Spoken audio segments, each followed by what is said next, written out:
Hello friends, कैसे हैं आप लोग। स्वागत है आपका इस वीडियो लेक्चर पर। मैं हूं अभिषेक देवांगन और इस वीडियो में जिस टॉपिक की हम चर्चा करने वाले हैं वह टॉपिक है छत्तीसगढ़ी वर्णमाला। ठीक है, जिस प्रकार से हिंदी में कुल 52 वर्ण होते हैं उसी प्रकार से छत्तीसगढ़ी में कुल 45 वर्ण होते हैं। मेरी आपसे एक रिक्वेस्ट है कि अगर इस वीडियो को आप डायरेक्ट पहली बार देख रहे हैं तो उस यूट्यूब चैनल के प्लेलिस्ट में एक वीडियो है हिंदी वर्णमाला, आप एक बार उस वीडियो को जाकर देख लीजिए, तब इस वीडियो को आप बेहतर तरीके से समझ पाएंगे, क्योंकि वहां पर हमने हिंदी वर्णमाला को डिटेल में पढ़ा है। क्लियर है। वहां पर हमने वर्ण को दो भागों में बांटा है, स्वर और व्यंजन में, है ना। स्वर कितने प्रकार के होते हैं, फिर स्वर के भेद, व्यंजन के भेद, इन सारी चीजों को हमने वहां पे डिटेल में पढ़ा है। तो इस वीडियो को आपने अगर एक बार देख लिया, समझ लिया, तो इस वीडियो को आप आसानी से समझेंगे। नहीं तो बहुत सारे ऐसे फैक्ट हैं जो आपसे मिस हो जाएंगे। क्लियर है। तो आइए स्टार्ट करते हैं। सबसे पहले हम देखेंगे स्वर। तो एक लेखक है नरेंद्र देव वर्मा, इनके अनुसार छत्तीसगढ़ी में कुल 8 स्वर हैं। टोटल 10 स्वर बताए गए हैं, लेकिन इनके अनुसार कुल 8 स्वर हैं। और ये 8 स्वर कौन कौन से हैं? अ, आ, ई, उ, ए और ओ।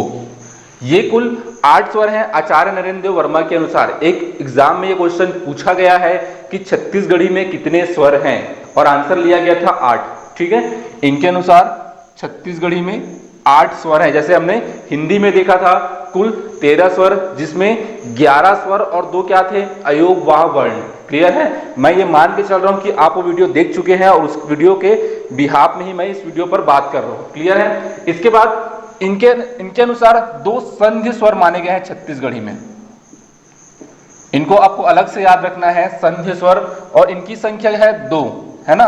ये है ए और औ। ठीक है। तो जो हमारा छत्तीसगढ़ी वर्णमाला है वह हिंदी से ही लिया गया है, हिंदी की वर्णमाला से ही लिया गया है। लेकिन कुछ वर्ण ऐसे हैं जिनको छत्तीसगढ़ी में हटा दिया गया है। जैसे अगर मैं बात करूं, हम हिंदी में लिखते हैं विशेष, इस प्रकार से लिखते हैं, लेकिन छत्तीसगढ़ी में इस विशेष को हम इस प्रकार से ही लिखेंगे, क्योंकि छत्तीसगढ़ी में हमारे पास ये वाला भी स नहीं है, शक्कर का सा, और षटकोण का सा भी नहीं है। इसको हटा दिया गया है, स्किप कर दिया गया है। ठीक है। इसलिए हमको छत्तीसगढ़ी वर्णमाला के बारे में जानना अति आवश्यक है, क्योंकि आजकल जो ट्रेंड चल रहा है पीएससी का, है ना, पीएससी मुख्य परीक्षा में हिंदी में कुछ आपको वाक्य दे दिए जाएंगे और कहा जाएगा कि इनका छत्तीसगढ़ी में अनुवाद करिए, और आप वर्तनी के साथ अगर सही अनुवाद करेंगे तो आपको पूरे नंबर मिलेंगे, नहीं तो आपके नंबर काट दिए जाएंगे। क्लियर है। इसके बाद देखते हैं व्यंजन।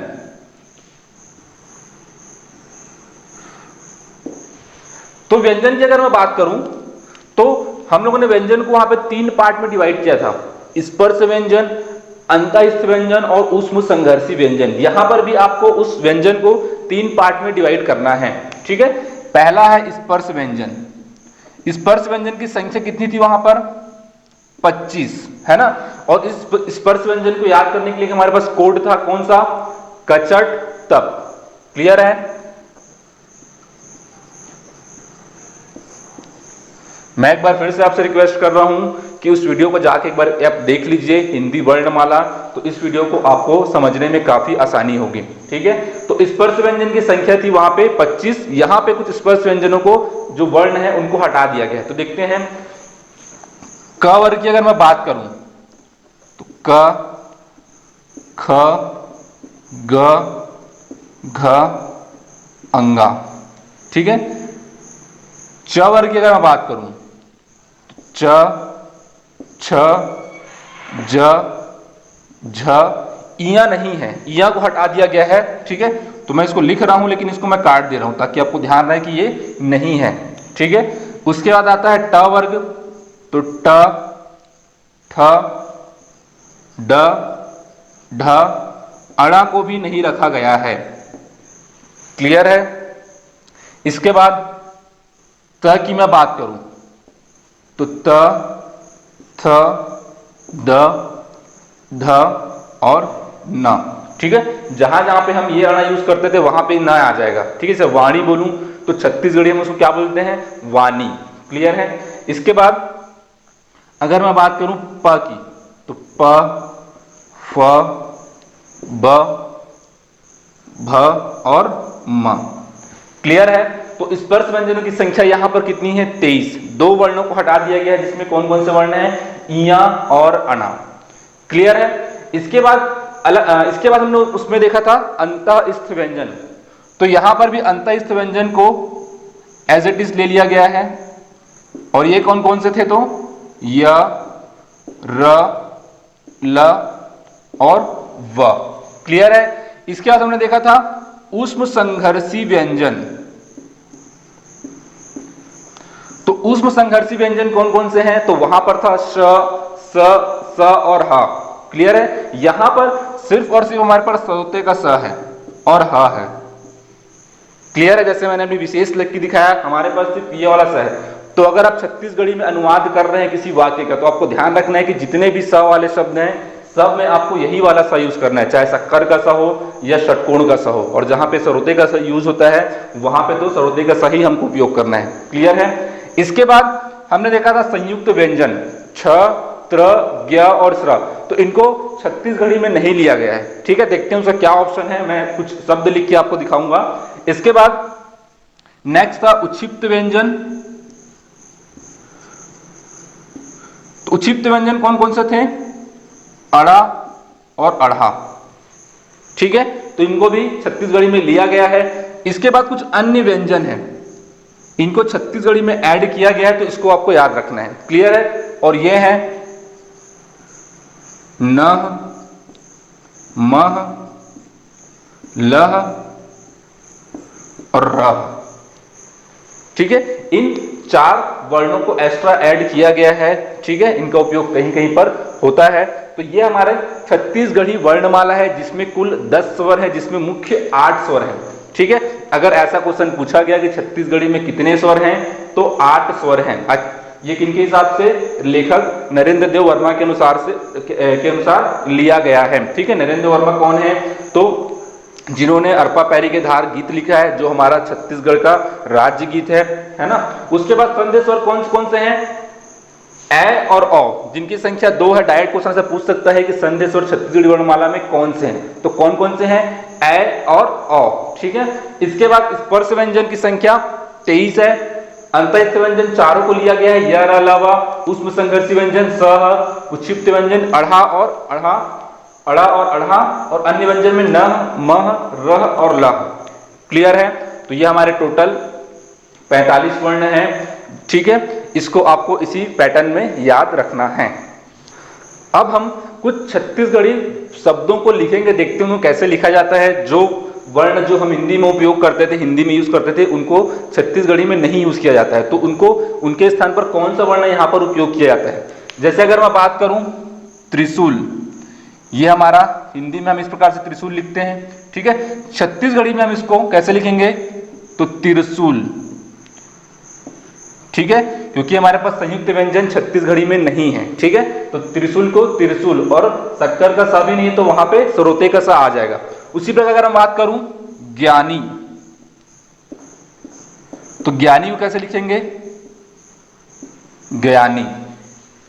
क्लियर है। उसी प्रकार अगर मैं बात करूं ऋतु, री भी हमारे पास नहीं है। ठीक है, री क्या है, एक स्वर है जो हिंदी में हमने पढ़ा था लेकिन छत्तीसगढ़ी में उसे हटा दिया गया है, तो ऋतु को हम यहां पर इस प्रकार से लिखेंगे। ठीक है। वैसे अगर मैं बात करूं श्रवण, तो श्र भी हमारे पास छत्तीसगढ़ी में नहीं है और अणा भी नहीं है, तो इसको हम लिखेंगे सरवन।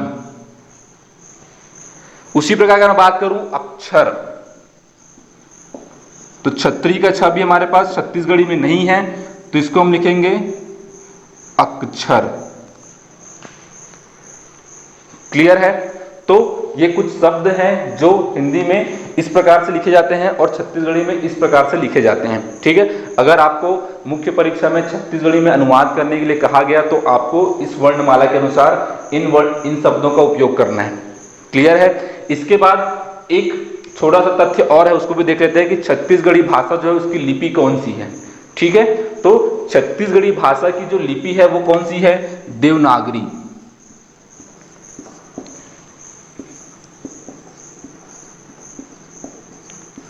ठीक है, हिंदी भाषा की भी लिपि यही है और संस्कृत भाषा की भी लिपि यही है, देवनागरी लिपि। ठीक है, भाषा और लिपि में अंतर क्या है? तो भाषा मतलब बोलने का तरीका, ठीक है, और लिपि मतलब क्या होता है? लिखने का तरीका। हम किसी भी शब्द को या वाक्य को लिखते कैसे हैं। जैसे मैं अगर कुछ शब्द लिख रहा हूं इंग्लिश में मैं लिख रहा हूं मैं जा रहा हूं। क्लियर है। और एक शब्द मैं लिख रहा हूं आई एम गोइंग। ठीक है, तो देखिए ऊपर वाला जो वाक्य है, सेंटेंस है, मैं जा रहा हूं, भाषा कौन सी हो गई? हिंदी। लेकिन लिपि कौन सी हो गई? रोमन लिपि। लिखने का तरीका कैसा है मेरा? रोमन लिपि के जैसा है, इंग्लिश में। ठीक है, लेकिन बोलने का तरीका कैसा है? हिंदी। तो भाषा क्या हो गई? हिंदी, लेकिन लिपि हो गई रोमन। उसी प्रकार नीचे वाला वाक्य में आई एम गोइंग, भाषा कौन सी है? इंग्लिश, लेकिन लिपि कौन सी है हमारी? देवनागरी लिपि। तो जो लिखने का तरीका है वो क्या है? हमारी देवनागरी। तो लिखने का तरीका को हम कहते हैं लिपि और बोलने के तरीके को क्या कहते हैं हम? भाषा। क्लियर। इसके अलावा इसमें एक और छोटा सा टॉपिक, हम छोटा सा पॉइंट हम देख लेते हैं। छत्तीसगढ़ी व्याकरण से संबंधित कुछ पुस्तकें लिखी गई हैं, बहुत सारी पुस्तकें हैं, लेकिन कुछ पुस्तकों के नाम हम यहाँ पर देख लेते हैं। तो छत्तीसगढ़ी व्याकरण पर जो सबसे पहली पुस्तक लिखी गई उसका नाम था छत्तीसगढ़ी व्याकरण। छत्तीसगढ़ी व्याकरण, और ये लिखी गई थी सन 1885 में। ठीक है, 1885 में इस पुस्तक को लिखा गया। किसने लिखा था? तो हीरालाल काव्य उपाध्याय ने।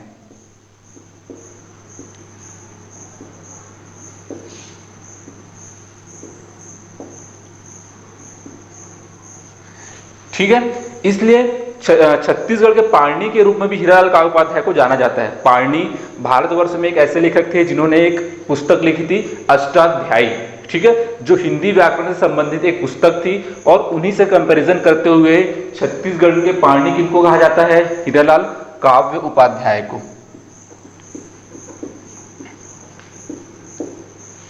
इसके बाद इस पुस्तक का अंग्रेजी में अनुवाद किया गया, और वो कब किया गया? 1890 में। ठीक है, और ये किसने किया? तो जॉर्ज डब्ल्यू ग्रियर्सन ने। जॉर्ज ग्रियर्सन ने इस पुस्तक का क्या किया? अंग्रेजी अनुवाद किया। ठीक है, ये दोनों क्वेश्चन पीएससी के द्वारा अलग अलग एग्जाम में पूछा गया है कि छत्तीसगढ़ी व्याकरण कब लिखा गया, किसने लिखा। ठीक है, और उसका अनुवाद कब किया गया। तो ये आप सारे डेट और इन लेखकों के नाम को अच्छे से याद रखिए। इसके बाद सन 1921 में, ठीक है, इसका एक संशोधित पुस्तक और लिखा गया। किनके द्वारा? लोचन प्रसाद पांडे के द्वारा। एक प्रकार से एक टीका लिखा गया इस पर।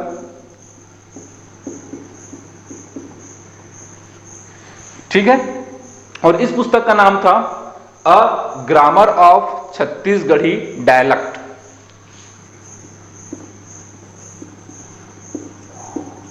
A grammar of Chhattisgarhi